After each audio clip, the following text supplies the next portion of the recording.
आप सबका बहुत बहुत धन्यवाद और आभार प्रकट करना चाहता हूं कि आप सब इस कार्यक्रम में आज शामिल हैं।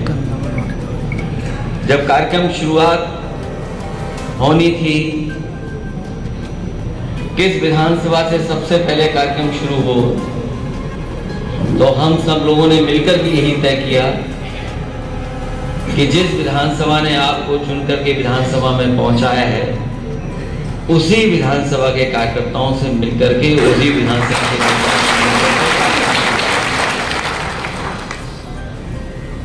ये वही क्षेत्र है जिसने अभी कुछ दिन पहले मुझे ऐतिहासिक वोटों से जीत दिलाई है। मैं 1 या 2 दिन आया, उसके बावजूद भी यहाँ के लोगों ने परवाह नहीं की। बड़े बड़े विरोधी पार्टियों के नेता यहाँ पर आए जो न जाने क्या क्या बता रहे थे। उसके बावजूद भी करहल के नेता और कार्यकर्ताओं ने पूरी जिम्मेदारी बूथ पर संभाली और बहुत अच्छी जीत मुझे दिला करके विधानसभा पहुंचा। ये समाजवादियों का और खासकर नेताजी का रिश्ता रहा है आपसे। कई बार यहाँ पे कठिन परिस्थितियों में चुनाव हुए होंगे, मंच पर बैठे हुए, लेकिन ये पहला ऐसा चुनाव होने जा रहा है जिसमें नेताजी हम लोगों के बीच में नहीं है। बहुत चुनाव हम लोगों ने लड़े हैं, नेताजी वोट मांगने भी आए हैं, अपील करके भी गए हैं, लेकिन ये पहला चुनाव होने जा रहा है जहां पर नेताजी हमारे बीच में नहीं, इसलिए सबसे महत्वपूर्ण चुनाव होने जा रहा है। जहां हमसे पहले लोगों ने कहा कि नेताजी की प्रतिष्ठा, सम्मान और उनकी सच्ची श्रद्धांजलि का ये चुनाव है, वहीं मैं जोड़ करके कहना चाहता हूं कि पूरा देश देख रहा है कि आखिरकार मैनपुरी की जनता कितने वोटों से जिताने जा रही है। किसी को शक नहीं है। जितने लोग हैं जो चर्चा कर रहे हैं, वो चर्चा चाहे कुछ कर रहे हो, लेकिन अंदर ही अंदर उन्हें पता है कि यहां से जीत समाजवादियों की होगी, समाजवादी पार्टी की जीत होगी। और जो थोड़ी बात चर्चा में रहती थी बगल की विधानसभा की, कल सबसे पहले आकर के चाचा, उनसे भी मैं मिल लिया। तो असली बात यही है कि अब मुकाबला होना है करहल और जसवंत नगर विधानसभा में कौन ज्यादा वोटों से जीता है।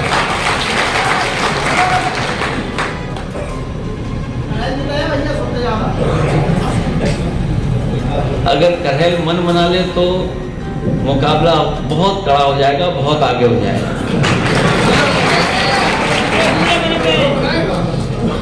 इसलिए ये चुनाव जिन परिस्थितियों में होने जा रहा है वो सबको पता है। एक हमें साथी मिले कुछ दिन पहले, उन्होंने कहा कि जो प्रेस के लोग जिंदगी भर नेताजी को बुरा भला कहते थे, लेकिन जब नेताजी नहीं रहे तो सबसे अच्छा अगर किसी ने लिखा तो अंग्रेजी के प्रेस के लोगों ने लिखा। जब तक वो हमारे बीच में थे इतना अच्छा नहीं लिखा उन्होंने, लेकिन जब हमारे बीच में नहीं रहे तो सबसे अच्छा अगर किसी ने विश्लेषण किया तो वो अंग्रेजी प्रेस से लेकर के हिंदी के अखबार और हिंदी के बड़े बड़े लोगों ने लेख लिखे। इसलिए जहां नेताजी जो रास्ता दिखा के गए हों, उस रास्ते पे चल करके हम लोग को मिलकर के समाजवादी विचारधारा को और मजबूत बनाना। जहां नेताजी जनता के नेता रहे, जमीन से जुड़े रहे, वहीं हमारी आपकी जिम्मेदारी बनती है कि जो संघर्ष नेताजी ने जनता का और जमीन पर रहकर के किया है, उस संघर्ष को और मजबूत बना करके हमें वोट के माध्यम से ऐतिहासिक जीत दिलानी। आज जिन परिस्थितियों में हम और आप हैं, आर्थिक, सामाजिक, राजनीतिक लड़ाई अभी अधूरी है।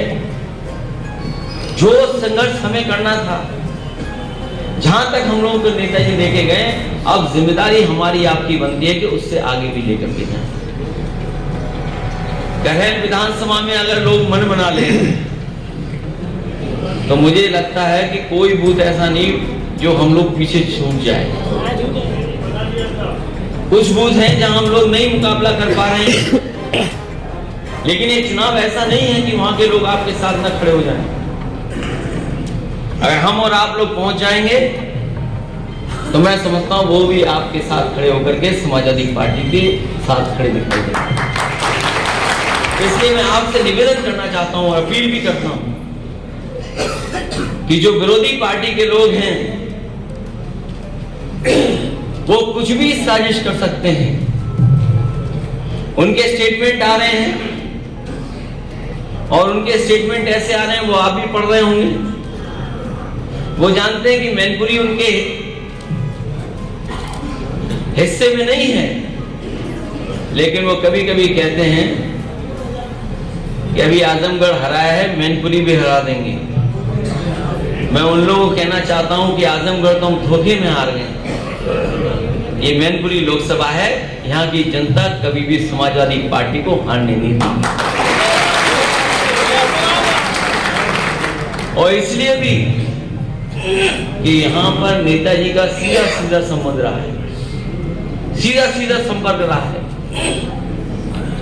लोगों से जुड़े रहे हैं और कोई 1-2 साल का रिश्ता नहीं है, कई दशकों का रिश्ता है। यहां से यहाँ के लोगों ने नेताजी को नेताजी बनाने का काम किया है, इसलिए यहाँ के लोग कभी वोट के मामले में पीछे नहीं।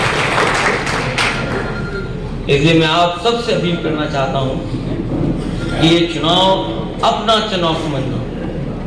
कार्यकर्ताओं से कहूंगा कि पिछली बार जो मतदान हुआ था, और अगर उत्तर प्रदेश का देखें मतदान, तो जनता ने तो मन बना लिया था कि समाजवादी सरकार बनेगी, लेकिन भारतीय जनता पार्टी ने बेईमानी की